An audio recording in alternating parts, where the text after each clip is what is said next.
이번 강의 주제는 기준전극입니다. 기준전극에 대해서도 2회에 나누어서 원리를 먼저 설명드리고 두 번째 강의에서 전반적인 소개를 하겠습니다. 볼타전지에서 가져온 희생양극법의 원리와 마찬가지로 이번 시간에 하는 기준전극의 원리도 초급 과정이라고 하기에는 조금 어려운 내용입니다. 그렇지만 기준전극에 대한 설명을 하려면 이번 시간의 내용을 먼저 알아야 하고, 기준전극은 전위 측정을 할 때 꼭 있어야 하는 도구이기 때문에 전기 방식의 가장 기본이라고 할 수 있죠. 기준전극의 원리도 화학 반응으로 설명을 해야 하는데 하나씩 이해가 되기 시작하면 재미있을 겁니다. 기준전극도 아주 오래된 원리입니다. 전기 방식의 역사를 다시 한번 보면 1791년 루이지 갈바니가 있었고요. 1800년에 볼타가 전지를 발명했습니다.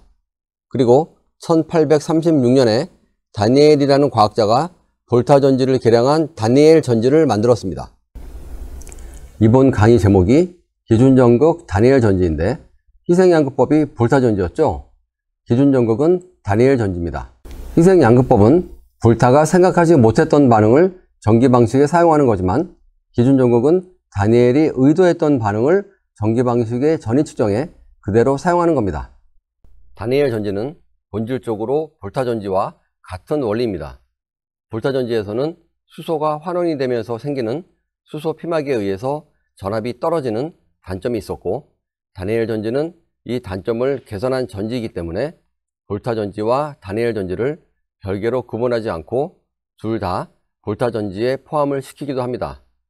과학 선생님들 중에는 이렇게 생긴 초기의 볼타 전지는 생략하고 이렇게 생긴 다니엘 전지를 볼타 전지로 소개하는 분도 있는데 맞는 설명입니다. 희생양극법 강의에서는 희생양극법을 설명하기 위해서 초기의 볼타 전지에 비중을 두고 설명을 했던 것이고, 기준전극 강의에서는 볼타 전지와 다니엘 전지의 차이를 구분해야 합니다. 그럼 볼타 전지와 다니엘 전지는 어떤 차이가 있는지 살펴보겠습니다. 볼타 전지가 전압이 잘 안 나오는 이유는, 첫째, 음극에서는 구리이온이 환원되면서 생기는 구리의 환원전위가 나와야 하는데 전해질인 황산용액에는 구리이온이 없습니다. 구리이온을 대신해서 수소이온이 환원되는 바람에 전압이 작아지는 부작용이 있었죠. 두 번째는 수소가 환원되면서 수소 피막이 생겨서 음극의 전위가 마이너스 방향으로 또다시 이동하기 때문이었습니다. 다니엘 전지는 이 두 가지 반응을 한 번에 해결한 전지입니다. 제가 두 가지 반응으로 구분을 한 건 구리가 환원이 되지 않고 수소가 환원이 된다는 사실도 중요하지만, 전기 방식에서는 생성된 수소에 의해서 수소 피막이 생긴다는 사실이 더 중요하기 때문에 그런 거고요. 원인은 수소 한 가지입니다. 수소가 환원되지 않으면 이 수소 피막도 생기지 않기 때문에 해결 방법은 수소가 생기지 않도록 하면 되겠죠. 수소가 생기는 이유는 전해질이 황산용액이기 때문이었습니다. 황산용액이 수소이온으로 해리되고 수소이온이 전자를 만나 수소로 환원이 되는 거죠. 그래서 여기에 황산이 아닌 황산구리를 넣었습니다. 황산구리 용액도 좋은 전해질입니다. 황산구리는 해리가 되면 구리이온이 나오겠죠. 그럼 음극인 구리에서는 어떤 반응이 일어날까요? 구리이온이 구리로 환원이 됩니다. 구리에 구리가 석출이 되니까 피막이 생기는 게 아니고 그냥 구리의 양이 많아지는 거죠. 볼타 전지에서의 문제는 황산구리 용액으로 이렇게 해결이 되었습니다. 그런데 해결되지 않은 문제가 또 하나 남아 있습니다. 이렇게 전류가 흐를 때에는 산화전극, 즉 양극인 아연은 전자를 잃고 산화합니다. 당연한 반응이죠. 이게 전지의 반응이고, 양극이 전자를 내놓으면서 산화하지 않으면 전류가 흐르지 않겠죠. 이때 전압을 측정하면 약 1.1V의 전압이 계속 유지됩니다.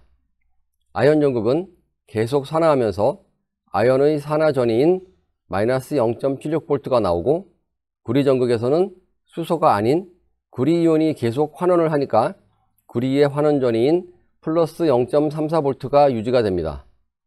여기서 회로를 분리하면 전지의 작용은 멈추게 되겠죠. 전류는 흐르지 않고 전압도 0V가 됩니다. 그런데 이렇게 전지를 사용하지 않는 동안에도 아연에서는 계속 산화 반응이 일어납니다. 기초이론 2강 산화와 환원 뒷부분과 3강 이온화 경향 앞부분에서 설명했던 내용인데요.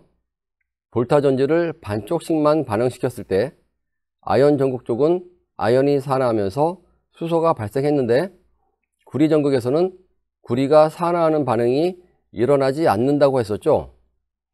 그 이유가 아연 전극에서는 아연이 수소보다 이온화 경향이 커서 아연이 산화하고 수소 이온이 환원되는 반응이 일어나지만 구리 전극 쪽에서는 수소가 이온화 경향이 더 크기 때문에 구리가 먼저 환원이 돼야 하고 결국 아무 반응이 일어나지 않는 것과 같은 상태인 겁니다.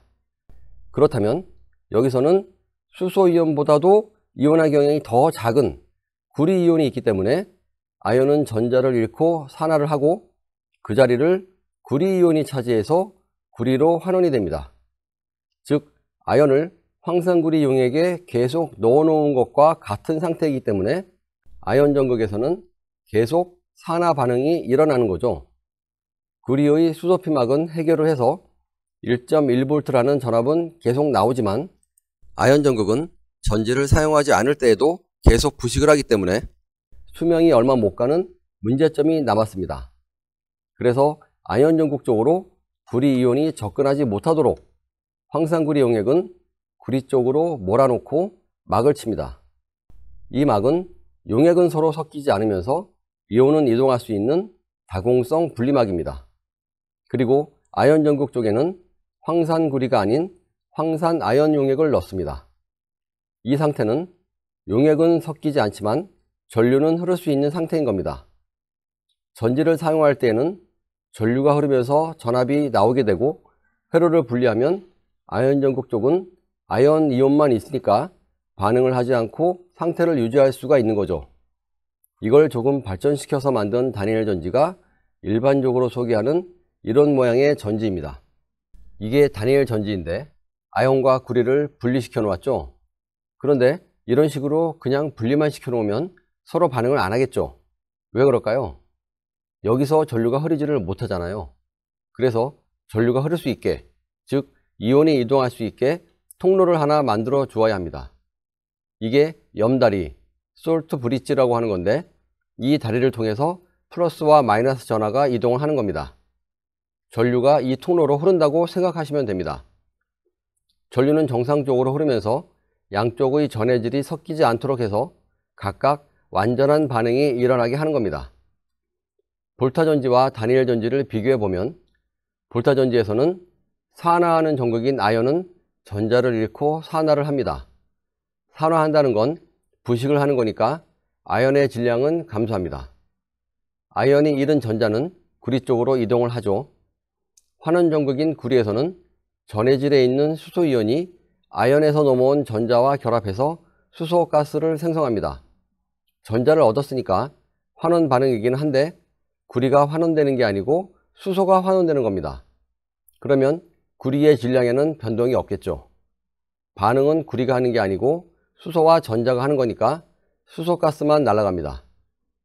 아연이 산화하고 구리가 환원될 때의 전압이 1.1V라고 했는데 볼타 전지에서는 구리가 환원되는 게 아니고 수소가 환원되는 것이기 때문에 이때의 전압은 1.1V가 안 나온다고 했죠. 그리고 또 한 가지, 수소가 환원되면서 수소가스가 다 날아가지 않고 구리 주변에 피막을 형성하면서 남아 있습니다. 이 수소 피막이 수소 이온이 전자를 만나는 걸 방해하기 때문에 전압은 시간이 지날수록 작아집니다. 이번에는 다니엘 전지입니다.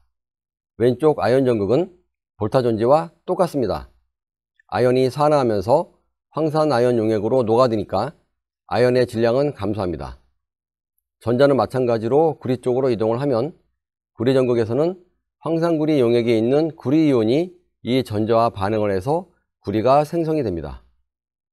아까 볼타 전지에서는 수소가스가 생성이 돼서 구리의 질량은 변하지 않았는데 다니엘 전지에서는 전해질에 구리 이온이 있어서 전자와 구리 이온이 반응을 하니까 구리가 석출이 됩니다. 구리 전극에서는 구리의 질량이 증가하게 됩니다. 이렇게 해야 비로소 아연이 산화하고 구리가 환원되면서 정상적인 1.1V라는 전압이 생성이 됩니다. 지금까지 강의를 들으시면서 오른쪽 이 부분이 뭔지 알아보신 분도 계실 텐데, 오른쪽 전극을 보시면 구리를 황산구리 용액에 넣어 놓은 이게 뭘까요? 간단하게 그리면 이렇게 되겠죠. 우리가 사용하고 있는 황산동 기준 전극입니다.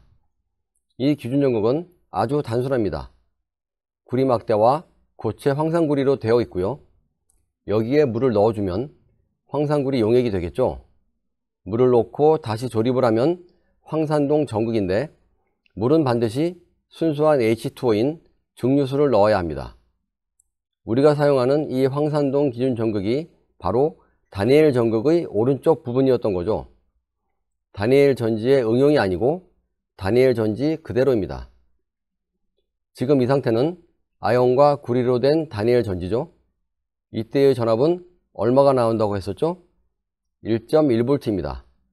이건 아연과 황산동 전극 사이에서 생기는 전압이 1.1V라는 거죠. 즉 1.1V짜리 전지입니다. 이 상태를 전기 방식의 관점에서 보면 황산동 기준 전극으로 아연의 전위를 측정하고 있는 것과 같죠. 이 1.1V라는 전압은 아연의 표준 전위가 마이너스 0.76V이고 구리의 표준 전위가 플러스 0.34V이기 때문에 두 전극의 차이가 1.1V라는 거고요. 전기 방식의 관점으로 황산동 전극을 기준으로 아연의 전위를 측정한다고 생각해 보겠습니다. 기준이라는 건 0점을 말하는 거죠. 구리를 0V로 놓는다면 아연은 몇 V가 되죠? 마이너스 1.1V가 됩니다.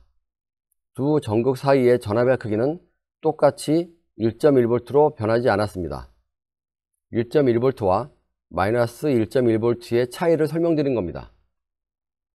희생양극법 강의에서 나왔던 갈바닉 시리즈 표입니다.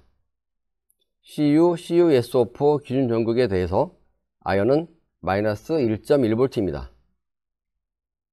그림을 이렇게 그려놓으니까 현장에서 황산동 전극으로 전위 측정하는 것과 달라서 좀 이상하죠?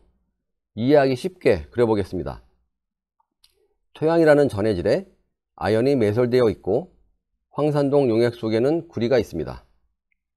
전류가 흐르려면 염다리의 역할을 하는 연결 통로가 있어야겠죠. 이 통로로 전류가 흐르면서 구리를 기준으로 아연의 전위를 측정하면 마이너스 1.1V가 나옵니다. 전위 측정을 할 때 기준 전극을 땅 위에 놓고 측정을 하죠. 땅 위에 놓았습니다. 그리고 전류가 흐르는 연결 통로는 땅과 접촉하는 이 부분에 만들었습니다. 전류가 흐르는 이 연결 통로가 기준 전극의 이 부분입니다. 기준 전극의 밑부분에 이런 다공성 마개가 있는데 황산구리 용액이 아주 조금씩 흘러나오면서 땅이라는 전해질과 황산구리 용액이라는 전해질 사이에 전류를 흐를 수 있게 해주는 겁니다.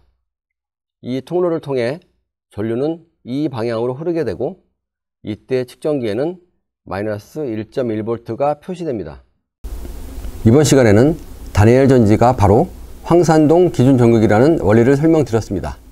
다음 시간에 이어서 기준 전극에 대한 소개를 계속하겠습니다.